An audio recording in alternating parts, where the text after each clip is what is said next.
Let's celebrate. In Western culture, we tend to celebrate special occasions with a fine cigar.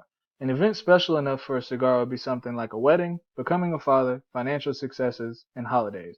Though the thought of doing something you're not extremely familiar with can be daunting, the task can be enjoyable if you take the right steps. Why does one need to know these steps? Well, if you've ever been a part of a celebration, you may be overwhelmed by the tasks due to all the different nuances and especially because the cigar world can be a judgmental world, specifically if you improperly handle your cigar. Besides the cigar world, the proper knowledge of how to correctly handle a cigar is essential to the best experience for you. After I explain the proper etiquette, you too will be able to enjoy a cigar at a lounge with the confidence and elegance of a seasoned vet. For about 7 years, I've learned through trial and error the best ways to enjoy a cigar. This video will additionally help a beginner enjoy the full experience of a cigar with the techniques I explain, as well as smoking with your own personal touch, which is essential to the overall experience you will have smoking your cigar. At the end, you will know how to select, cut, retro-inhale, and light your cigar, and how to smoke it. So in today's video, you will first learn how to select the perfect cigar for you, as well as the proper handling of what is considered the fine wine of the smoking world. Before we learn how to light and finally enjoy our smoke, let's talk more specifically about the process of selecting your cigar.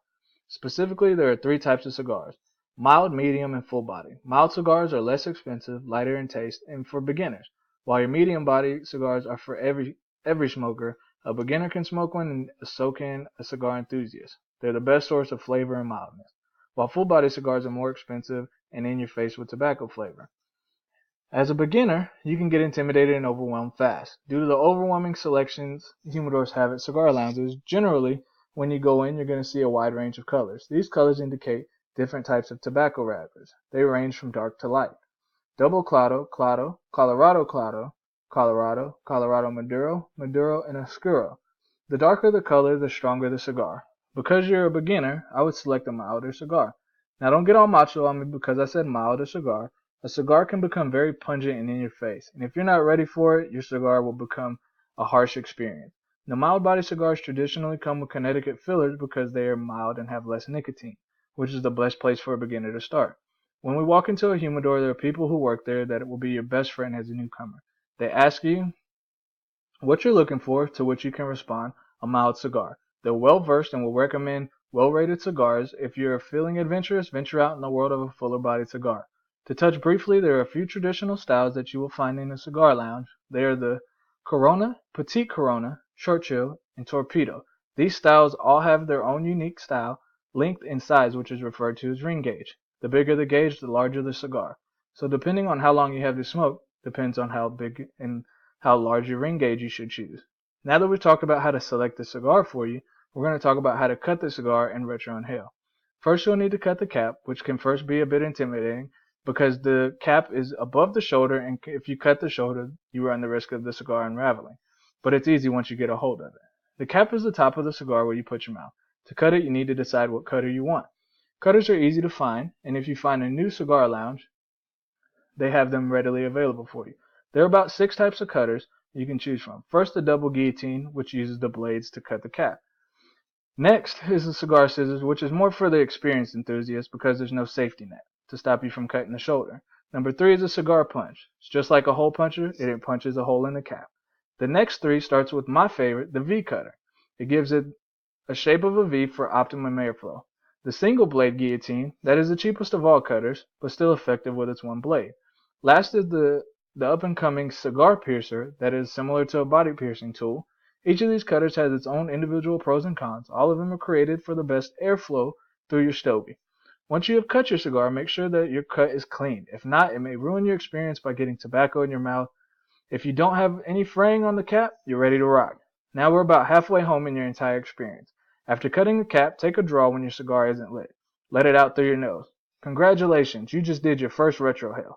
Your nose will showcase different flavors you otherwise would not taste once the cigar is lit, like earth notes, chocolate, or even coffee. Retrohaling allows you to fully enjoy your smoking experience.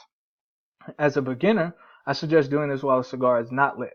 Otherwise, you can get an unpleasant burn in your nasal cavity that may deter you from continuing your smoke. Alright, ladies and gentlemen, now that we've discussed selecting your cigar and how to cut and retrohale, let's discuss how to light and enjoy your smoke. After these steps, it's time to decide what you want to light your cigar with. I recommend butane lighters. It's quick, easy, and painless for the flames because the flame is so concentrated. Next is the wooden match. It allows you to clean smoke because butane could leave a lighter fluid taste.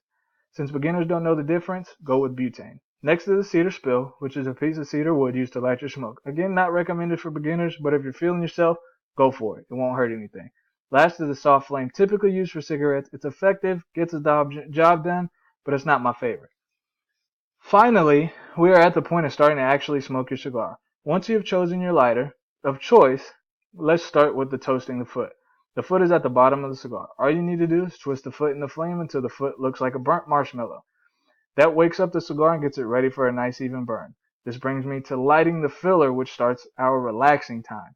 To light the cigar, you will hold the flame in front of your foot until it is glowing, smoking, then gently draw or puff on the cap to help engage the flame. After you've lit the cigar, now it's time to smoke. With cigars, there is no inhale. If you do, you're likely to cough and hack up a lung. A cigar is like a wine that you don't drink. Swish it around your mouth and then spit it out. Just taste the flavor. In conclusion, if you follow these easy steps, you'll be able to walk into any cigar lounge, have an idea of what you want when you're asked by the cigar enthusiast, from a lighter smoke to a dark, strong, more robust smoke. You can also smoke a cigar on any occasion like a pro and maybe teach some of your friends and family what you have learned. I want you to enjoy your new hobby occasionally and enjoy some relaxing smokes with friends at important life moments, as well as at home in your man cave or your she shed. Hopefully you gained some knowledge from this video.